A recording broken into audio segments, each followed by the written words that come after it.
তাজহাট রাজবাড়ির অভিশাপ পর্ব ৭। যে রাজার মৃত্যু হয়নি, সে ফিরে এসেছে।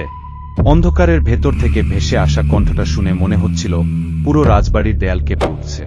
শব্দটা মানুষের গলা হতে পারে না, এত ভারী, এত গভীর, যেন বহু শতাব্দী ধরে মাটির নিচে চাপা পড়ে থাকা কেউ প্রথমবার কথা বলছে। আমি দাঁড়িয়েছিলাম, কিন্তু অনুভব করলাম পায়ের নিচের সাদা পাথরের মেঝে কাঁপছে। চোখের সামনে দেয়ালের ধুলো ঝরে পড়ছে, আর আমার সামনে দাঁড়িয়ে থাকা রানী, যে এতক্ষণ পর্যন্ত আমাকে নিয়ন্ত্রণ করার চেষ্টা করছিল, সে প্রথমবার সত্যিকারের ভয় পেল। আমি তার মুখে সেটা স্পষ্ট দেখলাম। সে কয়েক পা পিছিয়ে গেল, তার কালো চোখ দুটো অন্ধকারের এক কোণে স্থির। হঠাৎ সে ফিসফিস করে বলল, না, এটা হওয়ার কথা না। আমি কাঁপা গলায় বললাম, কে কে কথা বলছে? রানী এবার আমার দিকে তাকালো, তার মুখে আতঙ্ক। তুমি চলে যাও, এখনই চলে যাও। ও জেগে উঠলে আমি আর তোমাকে বাঁচাতে পারবো না। আমি কিছু বুঝে উঠতে পারছিলাম না। মাত্র কয়েক মিনিট আগেও এই নারী আমাকে কোথাও যেতে দিচ্ছিল না, বলছিল ২০০ বছরের ঋণ শোধ করতে হবে, আর এখন সে নিজেই আমাকে পালাতে বলছে। আমি বললাম, তুমি আসলে কে? কি হচ্ছে এখানে? সে কিছু বলতে যাবে, ঠিক তখনই ধুম করে শব্দ। পুরো হলো ঘর প্রচণ্ড শব্দে কেঁপে উঠল। মনে হলো কোথাও বিশাল একটা দরজা খুলেছে। তারপর দূরে অন্ধকারের ভেতর একে একে আগুন জ্বলতে শুরু করলো। প্রথমে একটা, তারপর আর একটা, তারপর 10টা, তারপর শত শত। মনে হচ্ছিল মাটির নিচ থেকে আগুন বের হচ্ছে, আর সেই আগুনের আলোয় আমি প্রথমবার ওটাকে দেখলাম। আমার শরীর মুহূর্তে অবশ হয়ে গেল। দূরে হলঘরের শেষ প্রান্তে, আমি নিশ্চিত কিছুক্ষণ আগেও ওখানে কিছু ছিল না, কিন্তু এখন আছে, আর সেখানে বসে আছে একটা অমানুষিক অবয়ব। প্রথমে মনে হলো কোনো দৈত্য, কারণ তার উচ্চতা কমপক্ষে 10 ফুট, পুরো শরীরে পূর্ণ রাজকীয় বর্ম, মাথায় বিশাল মুকুট, কিন্তু তার মুখ দেখা যাচ্ছে না, কারণ মুখের জায়গায় ঘন কালো ধোঁয়া ঘুরছে, আর সেই ধোঁয়ার ভেতর অসংখ্য মুখ দেখা যাচ্ছে।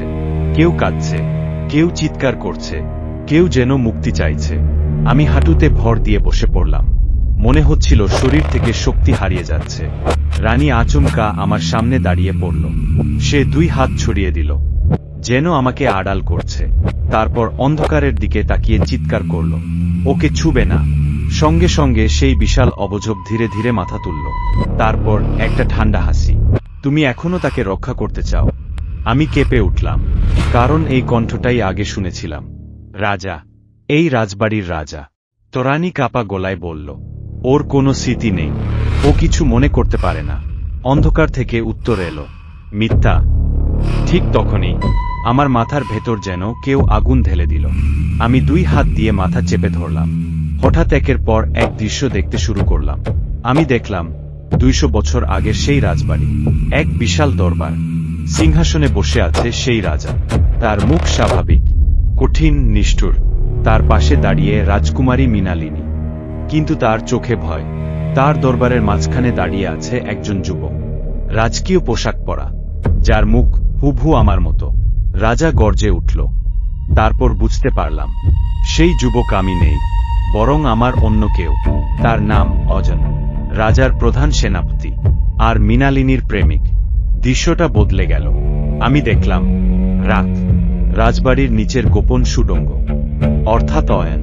মৃণালিনীর হাত ধরে দৌড়াচ্ছি, আমরা পালিয়ে যাচ্ছি। হঠাৎ সামনে দাঁড়িয়ে গেল রাজা, তার পেছনে শত শত সৈন্য।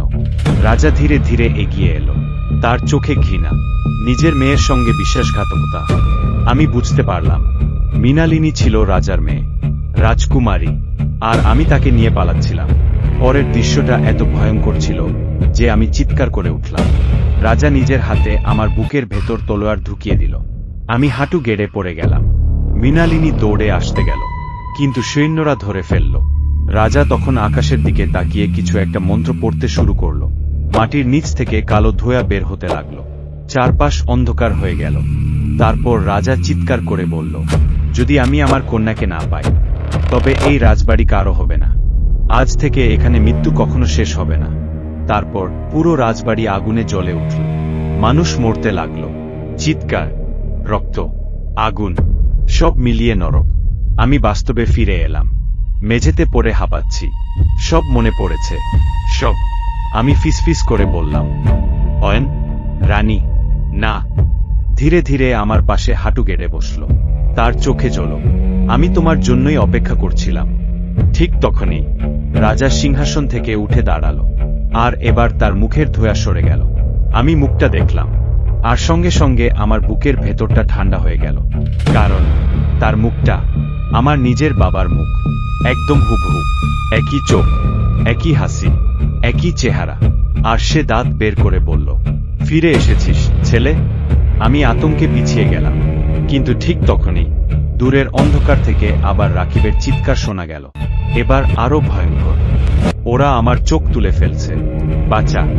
কিন্তু এবার আমি বুঝতে পারছিলাম না ওটা সত্যিই রাকিব, নাকি আরো বড় কোনো ফাঁদ।